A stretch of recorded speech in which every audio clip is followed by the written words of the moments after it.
programa de hoje eu trago para conversar com vocês uma das companheiras militantes do movimento espírita, das mais queridas. Ela tem uma história fabulosa como mulher, como espírita, como uma pessoa que atua na sociedade e dá gosto, né? Eu trago para conversar com vocês Marília de Castro, doutora Marília de Castro. A Marília, né, que carinhosamente vamos chamar a partir de agora, ela é assessora jurídica da USE, ela é colunista do Diário do Grande ABC, ela é assessora também da Rebraf, que é uma entidade ligada às entidades assistenciais filantrópicas, enfim, uma pessoa bastante atuante. E eu começo, né, trazendo aqui a Marília para conversar vários assuntos, mas eu gostaria de focar prioritariamente, ou pelo menos no princípio, a questão do aborto. Marília, como é que está essa questão tão vital para a vida e que nós espíritas temos buscado uma atuação cada vez mais consciente e consistente na defesa da vida? Como é que está o panorama hoje no Congresso Nacional e como tem sido a sua atuação nesse aspecto, representando os espíritas através da USE principalmente? Hoje nós temos um momento gravíssimo, estamos atravessando um momento gravíssimo no nosso país, porque existe o substitutivo da Jandira Fegali, da deputada Jandira Fegali, que libera completamente o aborto no Brasil. Isso é gravíssimo porque a situação nós analisamos da seguinte forma: até o 9º mês da gravidez pode-se abortar. A partir do momento das contrações do parto é que seria proibido. Essa é a proposta da Jandira Fegali. Quer dizer, é matar, né? Exatamente, é gravíssimo. Quer dizer, mata o filho no ventre materno, até o 9º mês pode, entendeu? Se não tem a contração, é possível o aborto no Brasil. Essa é a proposta da deputada Jandira Fegali. Mas eu acho até assim, um deboche com a inteligência da gente. Como é que é isso? Veja, hoje nós temos interesses comerciais muito de submundo, vamos dizer. O comércio dos órgãos é de grande interesse para diversas entidades. Marília, nesse aspecto você com certeza tem informações reservadas ou privilegiadas. A coisa está como a gente imagina mesmo, essa coisa do comércio de órgãos? Porque sim, se ouvem histórias que a gente fala, meu Deus, eu estou nesse mundo. Nós estamos no mundo de provas e expiações, né? E que os homens de bem precisam participar mais. Sim. Porque na medida que não se participa, quem coordena, quem legisla, quem realiza, são pessoas, às vezes, de não grandes princípios morais, né?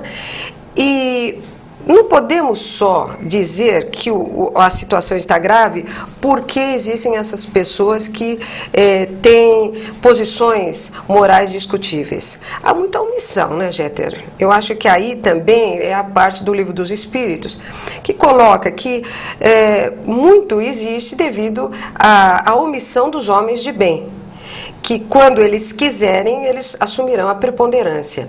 Então, que é grave a situação do comércio de órgãos, que é grave a situação do lenocínio, que é grave a situação da escola brasileira, que é grave a corrupção, nós todos sabemos. O que podemos fazer e o que devemos fazer? Essa é a pergunta para nós, né, todos. Agora que essa proposta dessa deputada, que você não precisa repetir o nome, não. Eu estou achando o seguinte, uma total, quer dizer, perderam o pudor, porque antes é o seguinte, até tal período, porque até lá, porque hoje os exames, a aferição médica, o recurso dos equipamentos mostra uma vida. Existe toda uma psicologia em torno do feto hoje, quer dizer, existe todo um processo de verificação de uma vida ali. Mas antes os abortistas, né, de uma certa maneira, é o seguinte, até um determinado período.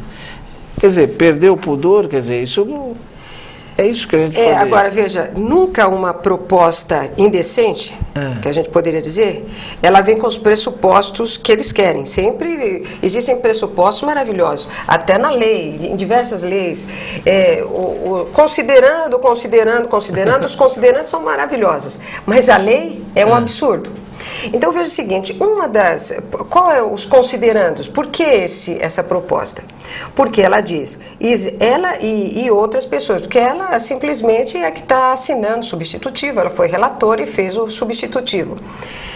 O que ela diz? Existem muitas mortes de mulheres, os considerandos, morte de mulheres, no aborto clandestino. Existe gravidez indesejada. Então, os considerandos, a mulher é dona do seu próprio corpo. Então, para algumas pessoas que não acreditam que exista alma, ou também que não exista vida, porque a vida, ela vai dizer, não existe vida no momento da concepção. Aí cada um vai justificar a vida no momento que quiser, contra a ciência, contra o direito. Na questão da mulher ser dona do seu próprio corpo, não justifica, porque nós cedemos o nosso corpo, nós emprestamos o nosso corpo para o outro ser, mas o ser tem vida a partir da concepção. Aliás, a esse respeito, Marília, nos parece que existe até já uma verificação científica de que o feto acaba desenvolvendo um sistema imunológico para até defendê-lo de alguma situação que a própria mãe, indevidamente, distraidamente ou não, sei lá, ingira alguma coisa, enfim, existe já um consenso nesse sentido. Ou seja, é bem isso que você está falando, né? É uma questão de empréstimo, não é que é dela. Ali é um outro ser. Nós emprestamos para esse ser, é um ato de abnegação, é da natureza, né? As mulheres é que procriam, é da natureza. Agora, essa questão do aborto, ela é uma evolução, né, da mentalidade e do poder. Veja, a mulher hoje goza de muito prestígio social. Inclusive, com a Constituição de 88, ela tem os mesmos direitos que os homens. Os mesmos direitos e deveres. Muito bem, hoje, então, ela não é incapaz. Ela tem toda a capacidade da própria lei, a lei que outorga. Isso me lembra um pouco, porque a gente que é reencarnacionista, não podemos esquecer a história, né? Você veja que o direito de matar já existiu no passado. Os pais, por exemplo, no Império Romano, tinham o direito de matar o filho. Matar o filho, matar a esposa. O direito de matar foi mais ou menos até 380 depois de Cristo. Então, o filho que desobedecesse o pai teria como penalidade até a própria morte. Por que se outorgava esse direito ao pai? Porque o pai era o grande poder. Era o grande poder no lar. Aliás, ele não podia, não é só referente à primeira família, quer dizer, o filho, ele podia matar o neto também, porque ela é a grande autoridade. Com o tempo, isso passou a ser uma barbaridade. Com o tempo, as leis foram protegendo tanto a mulher como os filhos. Hoje nós temos até delegacia de mulher, não é isso? Sim. E por quê? Vamos dar mais força para o mais fraco. Então, nesse momento que a mulher se fortalece, existem algumas mulheres que não sabem usar o poder. Então, querem agora matar o seu próprio filho. Agora, esse assunto também, Jéter, a gente precisa verificar o seguinte, nós temos que ter dois pontos importantes. Não só a mulher que é culpada de abortar, nós temos que colocar também o pai. A figura do homem, ela é fundamental em relação ao filho, não é, Jéter? Sim. Agora, Marília, a vida não é protegida pela nossa Constituição? Veja aqui. Tá Vamos aí. aqui, olha aqui. O artigo 5º é claro. Todos são iguais perante a lei, sem distinção de qualquer natureza, garantindo-se aos brasileiros e aos estrangeiros residentes no país a inviolabilidade do direito à vida. Então, é norma constitucional e cláusula pétrea. Então, esse projeto é inconstitucional, porque aqui está claro, inviolabilidade, direito à vida. Quando começa a vida? A vida começa com a concepção. Então, ela tem que ser protegida desde a concepção. Agora, quer dizer que se a gente cochilar, mesmo assim, a ação desses grupos pode fazer passar algo que é inconstitucional? Não é? Como é que é isso? Pode, porque, veja, não existe uma comissão, por exemplo, na própria Câmara, que vai verificar, olha, nem entra com isso, está rejeitado. Como é que é isso? Então, vamos lá. Existe a Comissão de Constituição e Justiça. Né? O princípio, ela vai ter que analisar se está dentro das normas da Constituição ou não. Mas existem inúmeras leis no país que são inconstitucionais e que são objeto, hoje conhecida, da famosa ADIM, Ação Direta de Inconstitucionalidade, que é distribuída no Supremo Tribunal Federal. Então, existe uma lei, depois será analisada no Supremo Tribunal Federal se é constitucional ou inconstitucional. Quer dizer, ela é aprovada, passa pela Comissão de Constituição e Justiça, é votada, Senado, Câmara, e passa. Mas passa como? É votação, é cochilo, o que é? É votação, é pressão? É pressão, é cochilo, é ignorância da lei, é falta de conhecimento, isso tudo, isso existe no país. Né? Essa questão de leis inconstitucionais, a gente a todo tempo está vendo na imprensa, tal lei inconstitucional, foi analisado hoje na ação direta de inconstitucionalidade.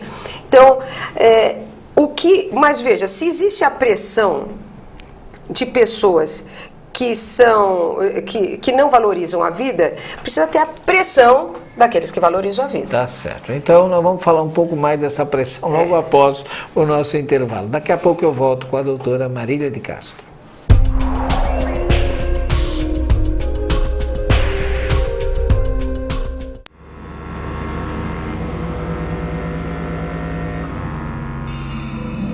A maior caridade que se pode fazer ao Espiritismo é a sua divulgação. Torne-se um colaborador para a difusão do Espiritismo. Associe-se ao Clube Amigos da Boa Nova através do telefone 0800 121 838 ou através do site www.radioboanova.com.br. Essa obra da Casa André Luiz é uma obra para ser conhecida pelo Brasil inteiro. É obrigação de todos nós, que somos homens responsáveis, não só visitar esta obra, mas como também auxiliar e dar o seu beneplácito para uma obra de tanta gente benfeitora, né? É uma coisa que emociona.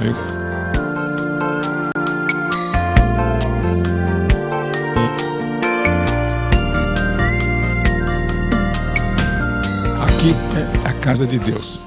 Acesse a página do clube na internet www.radioboanova.com.br e associe-se. Assim, você passa a fazer parte deste clube de amigos que patrocina as ações de divulgação do Espiritismo pela internet, literatura, rádio e televisão. Outra forma de associar-se se dá através do telefone 0800 12 18 38. Uma vez sócio, você passa a fazer parte do clube e tem acesso a receitas, mensagens, poesias, notícias relacionadas a eventos espíritas e muito mais. Além, é claro, de fazer valer a mensagem do Espírito Emmanuel.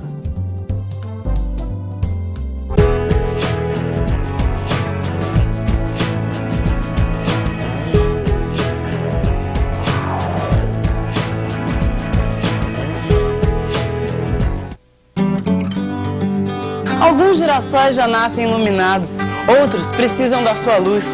Ajude as Casas André Luiz a manter esse jardim cheio de vida.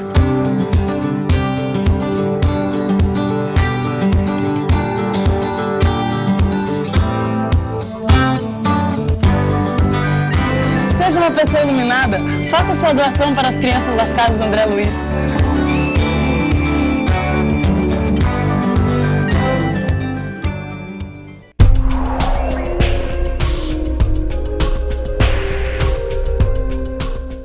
Nós estamos conversando com a doutora Marília de Castro e ela é assessora jurídica da USE. Evidente que nós, espíritas, temos todo o interesse de saber como é que tem sido a movimentação dela e a vigilância dela, né?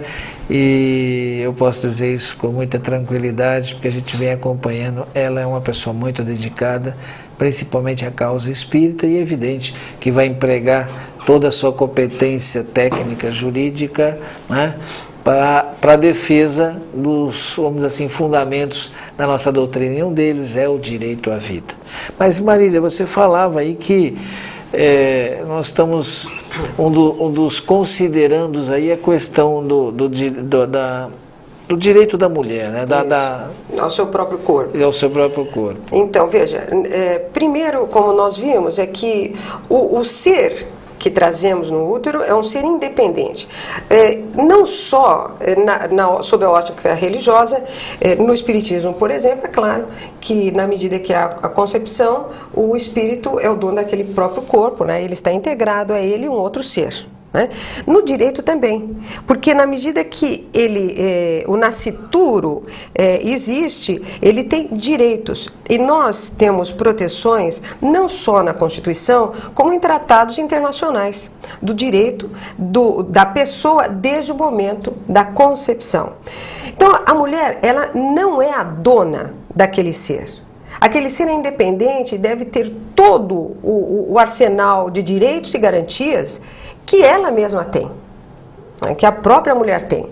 Agora, o que nós verificamos nesse sentido é que um dos argumentos é que muitas mulheres morrem nesse aborto clandestino.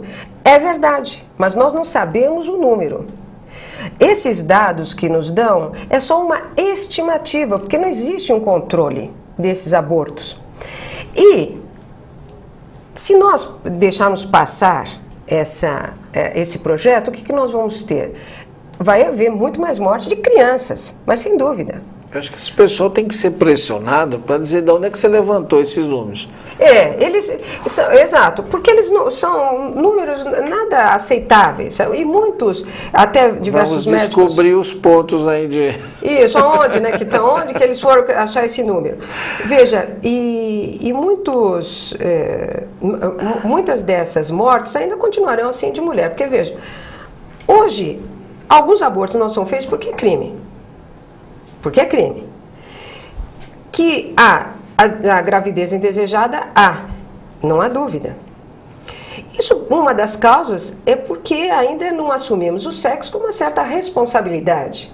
Não é isso? Sim. Há um descaso, há uma irresponsabilidade.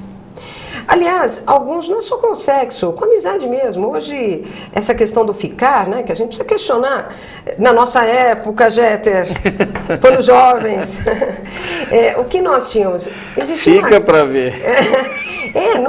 Nós tínhamos também uma grande vontade de ter amigos, não é isso? Certo. Tanto mulheres como homens, quer dizer, eram turmas, eram amigos. Então, a gente buscava, de uma certa forma, a fraternidade mesmo. Isso. E como era bom ter uma porção de amigos. Hoje, você vê uma moça com uma moça, pode ser um caso. Você vê um moço com um moço, pode ser um caso. Se é uma moça com um moço, é um caso. Então, não se tem a amizade maior, o que dá um certo vazio. Sim. Porque se toda pessoa que você convive, você tem que ter uma relação sexual, aí fica muito estranho todo o relacionamento. Então, nós precisaríamos questionar esse afeto. Se nós questionarmos esse afeto, se nós valorizarmos grandes princípios, grandes valores, muitos relacionamentos sexuais até não existirão, porque vê que não tem nada a ver. Simplesmente, às vezes é um amigo querido, né? Ou não se tem nada de relacionamento com essa pessoa, quer dizer, não vale a pena. Sexo faz bem. Sexo é divino, é divino. Aliás, a procriação é divino. Só existe por causa do sexo. Nós temos hoje, até hoje, né? Tem que ter um homem e uma mulher na história.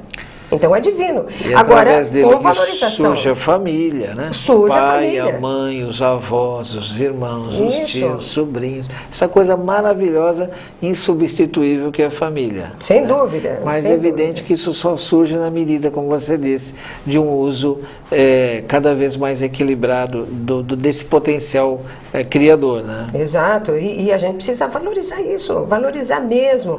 Agora, umas dizem, inclusive o seguinte, como considerando, que as mulheres mais pobres é que mais morrem. Nós tivemos, há muito tempo atrás, num debate com mulheres da periferia a respeito do aborto. E foi muito interessante a posição de uma delas que, de forma alguma, ela aceitaria o aborto no Brasil. Ela dizia o seguinte: olha, se eu não sou respeitada no SUS, nem quando vou dar à luz, imagina a mulher que vai para o SUS tirar um filho. E outra coisa ela diz. Belíssima observação. Belíssima observação. E veja o que ela diz também. Pobre não vai ter direito a ter filho.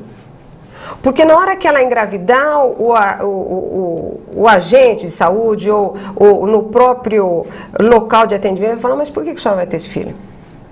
Hoje é possível aborto, você não tem condição de ter filho. Vai tirar. Então, as pessoas mais simples não vão ter direito nem ter filho. O erro, minha gente, não é, lógico, a pessoa não tem condição de criar o filho. Nós temos que dar condição, aliás, também da Constituição, e a gente precisa ler lei, precisa ler a Constituição, porque aqui estão nossos direitos básicos. Por exemplo, artigo 3º da Constituição. Constitui o objetivo fundamental da República Federativa do Brasil construir uma sociedade livre, justa e solidária. Isso aqui não é retórica, isso é só uma lei, e que nós temos que ajudar a construir e fiscalizar. Então, veja, eu estou com uma sobrinha na Alemanha, ela é brasileira, casou com um alemão, está lá na Alemanha, vai ter filho, tem pensão. Depois que nasce, vai um agente de saúde na casa, mensalmente, para ver se os pais estão tomando conta bem da criança. Olha que interessante. Muito. Agora, aqui nós deveríamos prestigiar a maternidade, aliás, também é norma da Constituição, veja aqui no artigo 6º, veja aqui, como direito social, são direitos sociais a educação, a saúde, o trabalho, a moradia, o lazer, a segurança, a previdência, a proteção à maternidade e à infância. Então, o que nós temos é que fiscalizar aqueles que fazem a lei, aqueles que executam a lei, para que cheguem nos objetivos da Constituição. Marília, não lhe parece que nós espíritas devíamos dar um passo a mais nesse processo de conscientização? Isso não deveria fazer parte de uma, se não uma educação, mas uma informação básica de cidadania dentro dos centros espíritas? Como é que você vê isso? Eu vejo muito assim também, Jeter. Eu acredito que o centro espírita, nós tratamos da reforma moral, nós tratamos dessa transformação moral. Mas como pode, inclusive com fundamento no Livro dos Espíritos, se nós estamos dentro de uma sociedade, não analisarmos essa sociedade? Lógico que não está se dizendo aqui que o centro espírita se torne partidário de um partido ou outro. Não isso, né? Lógico que não. Mas nós temos que ajudar a pessoa a se libertar. Às vezes, o que a pessoa está no conflito naquele momento da reencarnação, até tem uma lei que o protege. Né? Ao invés da gente falar, não, aceita, não, vai atrás dos seus direitos. Mesmo. E onde que vou? Por exemplo, há pouco tempo, uma ação civil pública, os pais, e nós temos o direito constitucional de ter creche para as crianças de 0 a 6 anos, o Ministério Público ingressou com uma ação civil pública exigindo a creche para determinadas pessoas de um bairro. E o Superior Tribunal de Justiça definiu que precisa mesmo ter a creche para aqueles filhos daqueles pais. Então, veja, nós não ficamos lá, não, se conforme. Não se conforme não. Tem direito, vai atrás do seu direito. Na medida que essa criança tem os seus direitos assegurados, na medida que essa família tem os seus direitos respeitados, nós teremos cidadãos mais serenos, que vão buscar ajudar o outro, multiplicação do bem. Na medida que a gente está doente, a gente não ajuda o outro. Ajuda, se a gente está lá caidaço, né, com 1000 problemas, com muita dor, a gente não ajuda. Mas quando a gente está saudável, a gente tem prazer em ajudar, não é assim? Então, se nós já temos direitos que podemos lutar por eles e que eles sejam respeitados, essa pessoa terá a saúde cidadã. Não é isso? Sim. E ele será um multiplicador do bem. Até vai falar, olha, você está com isso? Vai na justiça, dá certo. Ingresse com uma ação civil pública, olha que beleza. Né? Cobre aquele que você elegeu, né? Busque uma lei, faça uma lei. Então, são pessoas que dão soluções. Eu dou um exemplo assim. Às vezes o centro espírita está com de chuva, né? Com furo no teto lá. E aí o que acontece? As pessoas, ai, meu Deus, está com esse furo no teto, a chuva está caindo, o que fazemos? Aí um tem uma grande iniciativa, vou colocar um balde. Aí coloca o balde. Aí a turma fala, olha, se coloca o balde, essa água aí deve ter muita luz, tal, e começa a utilizar aquela água. Aí outro fala, mas esse balde já está feio. E aí eles fazem um concurso de qual balde mais bonito. E fazem lá, as mulheres fazem rendas e tal, e a goteira continua. O furo continua. Aí o que acontece? Um dia, um chega e conserta. As pessoas falam, não devia. Quantas pessoas estavam envolvidas ali no problema? Não, conserta os problemas. Essas pessoas vão continuar fazendo festas, vão continuar fazendo rendas, vão continuar estando junto, tendo trabalho coletivo, sem precisar prestigiar o equívoco, o erro. Né? Nós temos ali a saúde, né, cidadã. Bom, eu continuo chutando o balde daqui a pouco com a Marília, logo após o intervalo.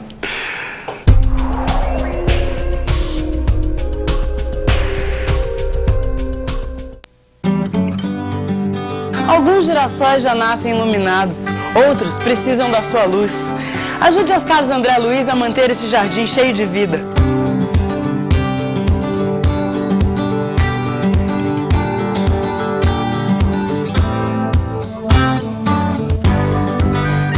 Seja uma pessoa iluminada, faça sua doação para as crianças das Casas André Luiz.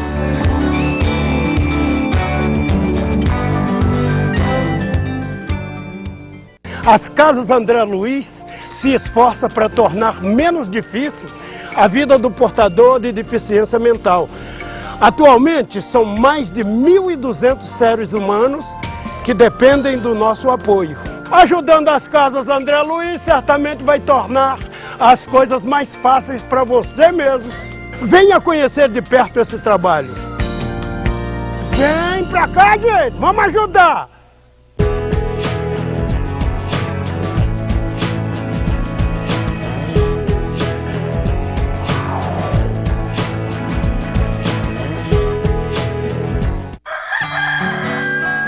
O Evangelho segundo o Espiritismo para Infância e Juventude é uma obra educativa que leva em uma linguagem adaptada ao universo infantil as mensagens do Cristo à luz da doutrina dos Espíritos. O Evangelho segundo o Espiritismo para Infância e Juventude é mais uma obra da Mundo Maior Editora, um bom presente para seus filhos e amiguinhos.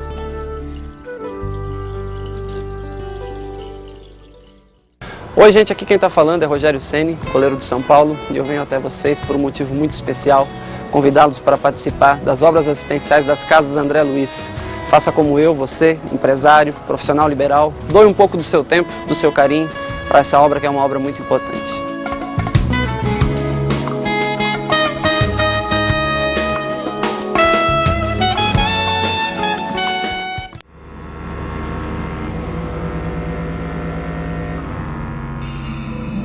A maior caridade que se pode fazer ao Espiritismo é a sua divulgação. Torne-se um colaborador para a difusão do Espiritismo. Associe-se ao Clube Amigos da Boa Nova através do telefone 0800 121 838 ou através do site www.radioboanova.com.br.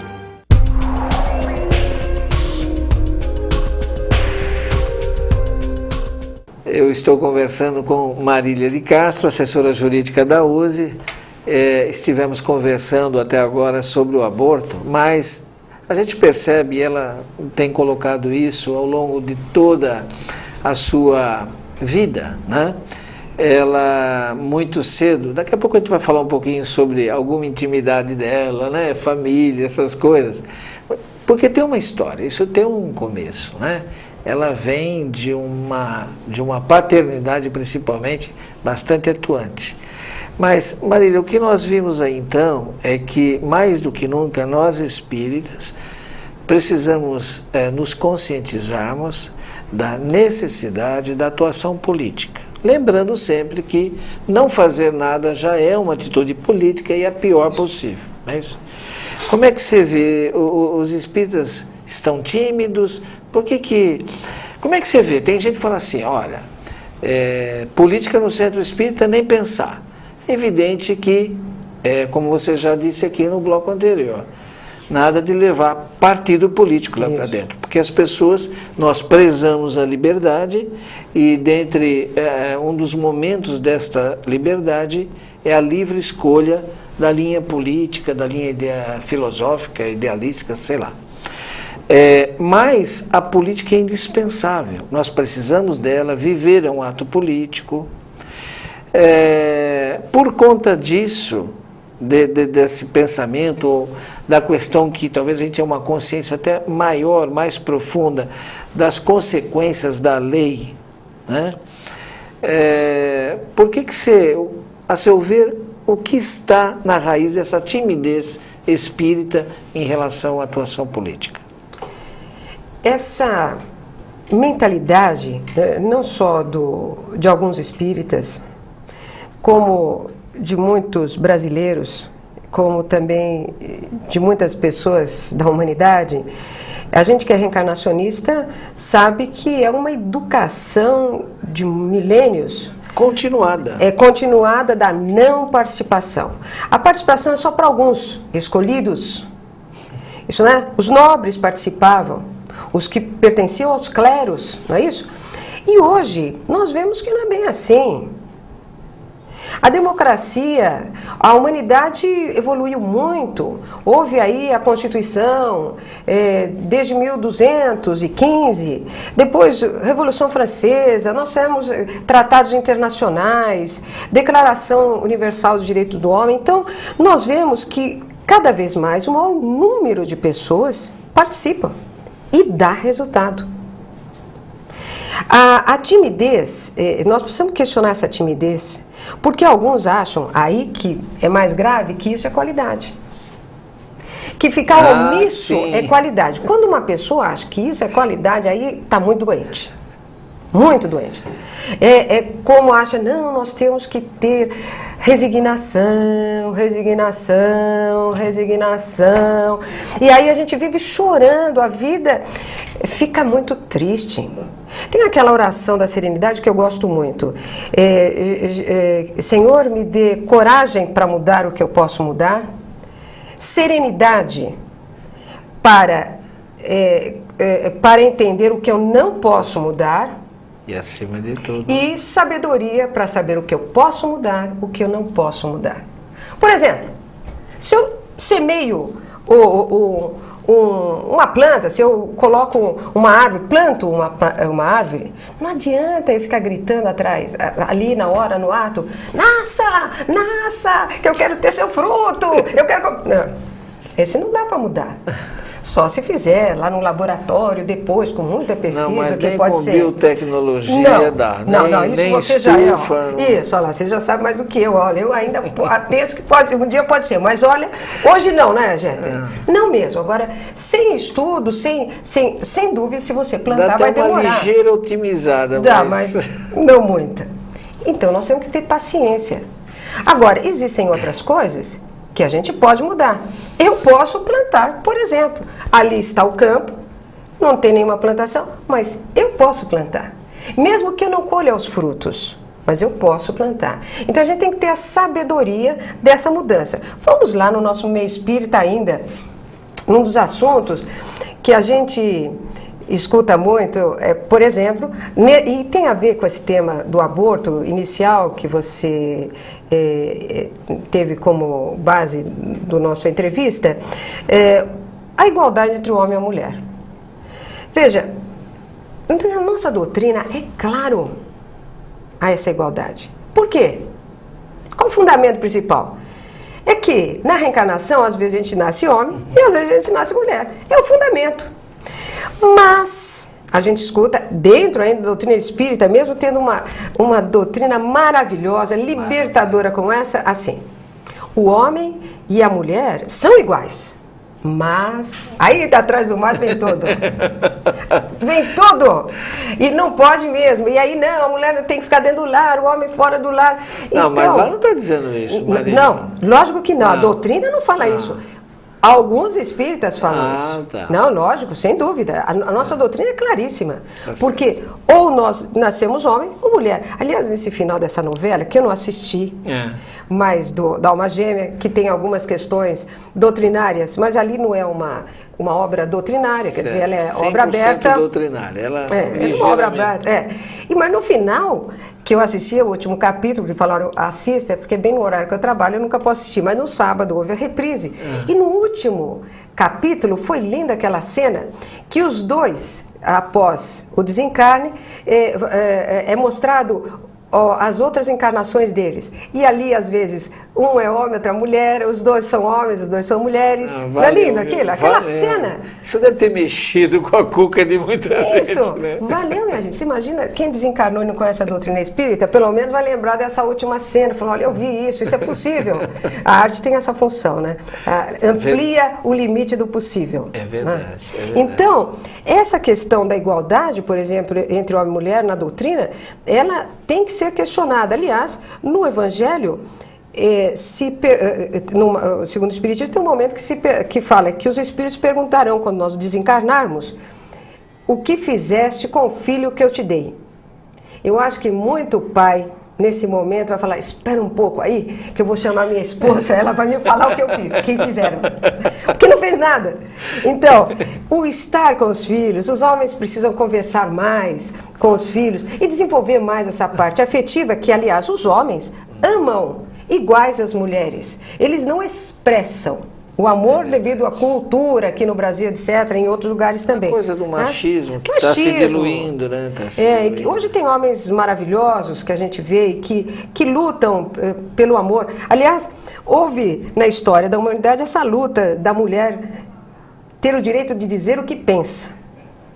Isso é uma luta. O feminismo, entre coisas boas e ruins, essa foi fundamental e positiva. A mulher pode dizer o que pensa, né? Então foi a libertação intelectual das mulheres. Ela pensava do mesmo jeito, ela, se estudasse, aprendia da mesma forma, mas ela não podia expressar. Uma mulher, no passado, tinha que ficar quieta. Não podia expressar. Hoje, a gente já sente essa necessidade dos homens, né? E hoje, muitos estão lutando para a emancipação afetiva do homem. Quer dizer, o homem expressar o seu amor. E quando a mulher expressa a inteligência e o amor, e o homem expressa a inteligência do amor, essa humanidade vai ficar maravilhosa, não é isso? Ela é maravilhosa. Aliás, o livro o médium também, no Evangelho também diz o seguinte, amai-vos, eis o primeiro mandamento, instruí-vos, eis o segundo. Olha, não disse Amai-vos mulheres, instruí-vos homens. Os dois, nós temos que fazer, é de tudo, né? Essa é a nossa libertação. E o pessoal aí meio machista, preocupado, pode ficar tranquilo, né, Marília? Esse pessoal que quer muito essa coisa do poder, né? Tem essa chance, né? Porque vocês estão em ascensão, né? Isso. É uma das mega tendências aí, né? Cada vez mais a ascensão das mulheres. Vai poder voltar entre elas, né? E se não tiver muito jeito, né, com lavagem, tem tudo, tá cheio de máquina hoje, gente. Hoje não, já passou essa época, né? Pelo menos com um grande número de pessoas, hoje tem a máquina que nos aliás, ajuda a gente está aqui, né, falando dessa coisa maravilhosa que é essa libertação mesmo da mulher, que contribuiu muito para a própria sensibilidade do homem, e ele começa agora a aprender com ela também, uma coisa maravilhosa, essa coisa do expressar-se a sensibilidade.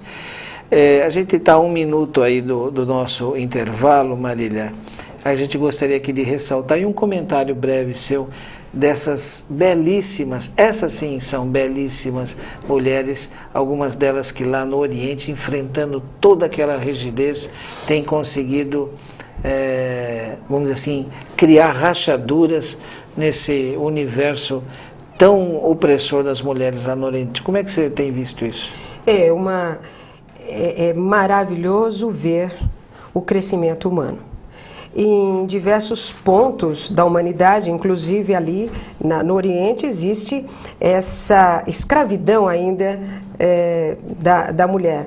E são mulheres muito corajosas e o que estão enfrentando merece a nossa grande admiração, assim como aqui no Brasil existem mulheres que enfrentam muito ainda esse preconceito, só que camuflado, e a violência doméstica.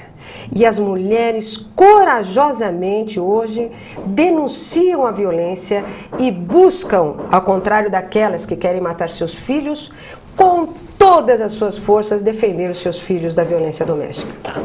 Eu volto para mais um tempo com a Marília de Castro.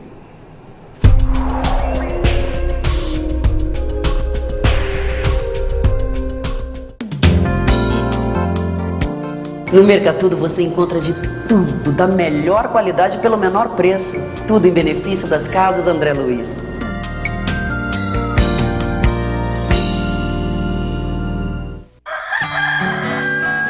O Evangelho segundo o Espiritismo para Infância e Juventude é uma obra educativa que leva em uma linguagem adaptada ao universo infantil as mensagens do Cristo à luz da doutrina dos Espíritos. O Evangelho segundo o Espiritismo para Infância e Juventude é mais uma obra da Mundo Maior Editora. Um bom presente para seus filhos e amiguinhos.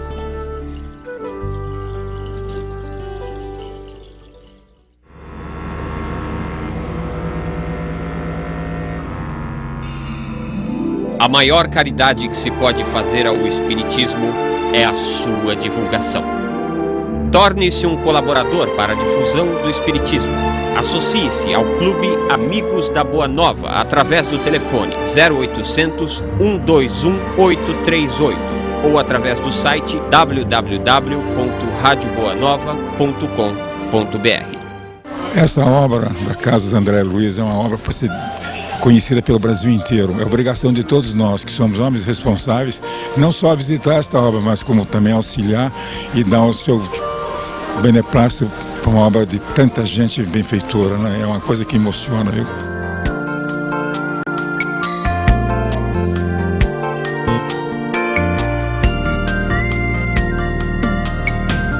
Aqui é a casa de Deus.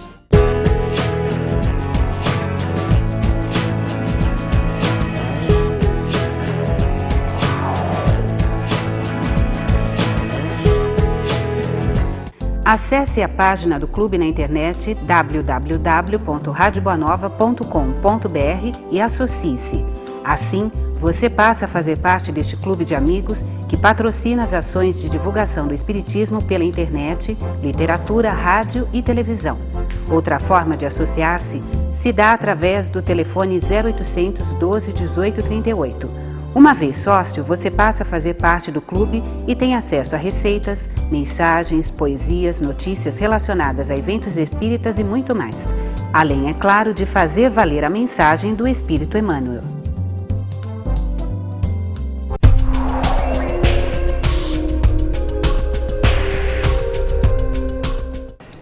Estamos voltando com Marília de Castro. E Marília, eu estou vendo aqui, estou só lhe admirando, viu? Porque a gente sabe que você, como disse no bloco anterior, você vem de uma família de 11 irmãos, né? O papai foi um espírita atuante, militante, né? Trabalhou pelo movimento espírita e trabalhou pela cidadania, foi um deputado estadual. Essa sua... e você também se envolveu com a arte, você já disse aqui nos bastidores para nós que esse foi uma das encruzilhadas da sua vida, optar entre a arte e a própria necessidade da atuação profissional, até porque a arte hoje, né, hoje ainda talvez não seja um caminho tão seguro, né, e a gente tem muitos projetos e precisa de um mínimo, né, de segurança. Mas sabe o que eu estou vendo? Você faz o direito com muita arte, viu? Estou gostando, né? Eu acho que você em casa já percebeu isso também. Como é que foi essa influência do Eurípides de Castro, seu pai, na sua vida? Meu pai é uma pessoa marcante na minha vida. Daqui a pouco eu falo do meu pai, às vezes eu entro na emoção direta. Meu pai foi uma pessoa marcante na minha vida. Ele é espírita, né, convicto, tinha muito essa visão social. Sim. E nós em casa discutimos muito sobre o assunto, debatimos muito. É muito responsável. Você e ele... Mas todos, na verdade, todos, né? Porque todos. Eu conheço, acho que quase todos os seus irmãos. Isso. Todos têm essa consciência. Tem. Meu pai, com 11 filhos, e mesmo assim ele tinha tempo de conversar. E nós tínhamos o final da noite, assim, era um café da tarde, que ele chegava e contava o que aconteceu no trabalho e nos ouvia, democraticamente. Mas meu pai, ele desencarnou muito cedo, com 54 anos, e eu tinha 23 anos naquela época, e tive que assumir a vida, e como ele era advogado, eu também advogada, então nós tínhamos também essa afinidade, quer dizer, na profissão, na visão social e no espiritismo. E no Crescer e Multiplicar-vos também. Meu pai teve 11 filhos, né? E depois eu segui também o caminho e tive 5. Metade aí, um pouquinho menos que a metade. Mas eu acredito muito na vida e graças a Deus nós podemos trabalhar na família, dentro da família, no espiritismo e profissionalmente, né? Você, em algum momento, né, essa coisa, o seu pai, como você mesmo disse, é uma pessoa muito atuante, né? Então, até uma referência para os espíritas. Não vou dizer que ele era famoso como são os artistas hoje, mas como é que é essa coisa, né? A gente vê muito isso em família de famoso, né? O filho, né, em relação à atuação do pai, por exemplo. E eu tenho, por exemplo, amigos que às vezes se cobram, falam, puxa, meu pai, Jeta, teve uma atuação intensa no movimento espírita, foi responsável por isso, ajudou naquilo, eu não estou fazendo nada. Você, em algum momento, como é que é isso? Você tem ele como referência, você fala assim, poxa, minha atuação na USE, ainda preciso fazer mais. Você faz algum tipo de paralelo? Como é que é? Eu não costumo fazer Não, eu segui, eu sempre estive muito ligada a meu pai, mesmo na USE, eu frequentei desde o movimento de mocidade espírita, então sempre fui muito atuante. O que eu acredito que foi muito positivo na educação que meu pai passou e que eu passo também para os meus filhos. Casei com o Clodoaldo, que é espírita, atuante também, então tem uma visão de mundo... Vocês se conheceram em mocidade, sem nenhum interesse, né? Mas, aliás, nós fomos amigos durante muito tempo mesmo, e depois nos tornamos marido e mulher. Ele é uma pessoa fantástica e tem uma visão de mundo também que somos muito afinados.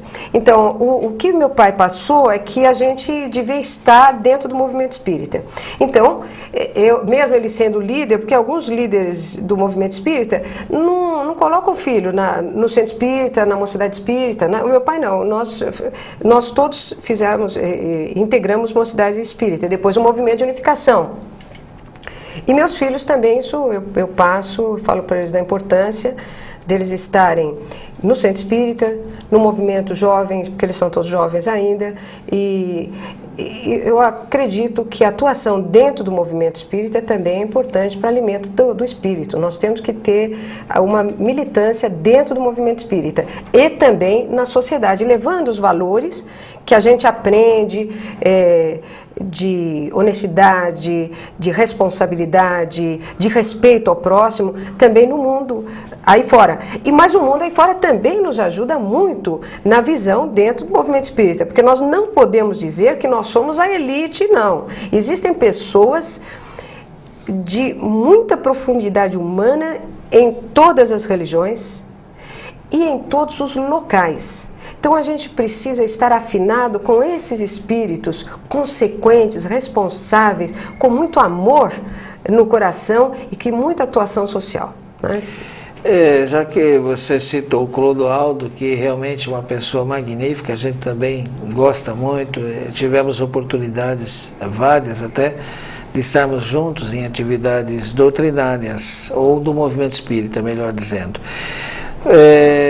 O Clodoaldo, inclusive, estamos sabendo, até deu uma certa assessoria à própria FEB, Federação Espírita Brasileira, relativamente à representação dos espíritas no Conselho Nacional de Assistência Social, CNAS. Isso mesmo. Como é que está essa nossa representação? Fala um pouquinho para o nosso telespectador da importância de estarmos presentes num conselho desse e que isso sirva de inspiração para espíritas que integrem os conselhos aí que surgem desde o nível municipal, não é isso? Isso. Pela Constituição de 88, nós hoje temos diversos conselhos de cidadania. Então, Conselho do Idoso, Criança e Adolescente, de Assistência Social, e o Conselho Nacional, e outros, né, da Mulher, e outros. O Conselho Nacional de Assistência Social é que vai votar, vai encaminhar as políticas públicas de assistência social. Os espíritas precisam estar integrados nesse movimento. E o Clodoaldo representa a Federação Espírita Brasileira nessa eleição de conselho, no Fórum de Assistência Social, porque hoje a assistência social, inclusive com base na própria Constituição Federal, terá uma trajetória diferente da que até agora nós tínhamos. Porque antes a assistência social era um pouco ajudar ao próximo.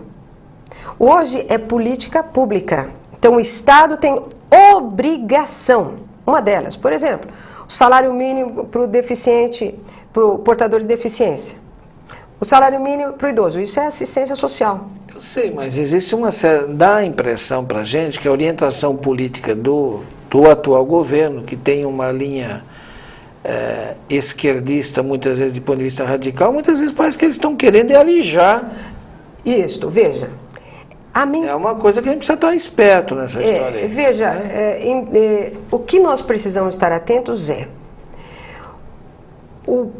todo o poder emana do povo. Falando isso, parece que todo o poder emana do povo. O povo é soberano no país. Nós precisamos ter isso e não achar que isso é entrar em política partidária. Não, isso é lei, é lei. Se o poder emana do povo, o povo precisa estar atento e cobrar. Veja como você está bem alertando, não só esse governo, como outros também, exigem demais das associações. Então colocam inúmeras normas e cobram, por exemplo, na assistência social, o que eles não fazem. Para que não consigam cumprir. Não, cumprir, não é? Ou seja, estão tirando a gente Exatamente, fora. Tira essas pessoas. O homem de bem que faz aquela atividade assistencial numa luta danada, porque tem que trabalhar e ainda faz aquele... E com seriedade aquele assistente social, mas tem tanta lei, tanta norma, ele fica perdido. Aí o que ele fala? eu não vou mais participar da associação, da fundação, eu não vou mais participar. Isso é gravíssimo. Porque a sociedade precisa ser o governo, seja ele qual for, precisa ser fiscalizado pelas associações. Se o governo implica demais, o que ele está tirando? O poder de fiscalização da associação, porque ela fica acuada. Eu preciso seguir essa norma, e, aliás, um cipoal de normas. Aliás, você teve uma vitória aí, você foi uma das que mais batalhou, uma verdadeira vitória. Comenta isso para o nosso telespectador. Isso foi, veja, o Código Civil, que foi lei de 2002, que começou a entrar em vigor em 2003, tinha normas ali, dispositivos, contra a liberdade de associação no país. Então nós começamos, na USE, debater o assunto, mostramos que transgredia a norma da Constituição. Inclusive, a Constituição de 88 é a primeira que fala direito à plena liberdade de associação, plena. Mas o Código Civil veio e amesquinhou essa liberdade. Então nós começamos a debater na USE que nós deveríamos ter uma ação coletiva contra esses dispositivos do Código Civil. E começamos mesmo. Fomos então convidados pela Rebraf, pelo diretor jurídico da Rebraf, o Adilson Pereira, e que nos levou para defender a tese. Levamos a tese para a Rebraf, foi acolhida e começamos um trabalho em Brasília, no Congresso Nacional, no Supremo Tribunal Federal, fizemos uma defesa numa ação direta de inconstitucionalidade, demonstrando que, da forma que nós tínhamos o Código Civil, nós teríamos contratos padrões e nós estávamos amordaçando as associações. Aliás, esse governo tenta amordaçar um monte de coisa. Então nós temos que, nós, sociedade civil, nós temos que saber que nós temos que colaborar e fiscalizar, porque eles que têm o imposto, eles que têm os tributos, não é isso? Eles que têm que fazer certas ações. E não exigir da sociedade, que já pagamos os tributos, a obrigação que eles devem fazer. Então essa ação foi vitoriosa do Código Civil, mudamos as normas do Código Civil. No início, as pessoas falavam, não, vamos, lei tem que ser obedecida, outros falavam assim, não, vamos, isso não vai dar em nada. No final deu em tudo, conseguimos mudar tudo e com a defesa no Supremo Tribunal Federal, que nessa época eu fiz a sustentação oral, e dentro do Congresso, tanto na Câmara como no Senado. E foi um sucesso. Marília, muito obrigado. Você está aqui no programa. Você com certeza voltará outras vezes. Muito obrigado pela tua presença, tá? E até o nosso próximo programa.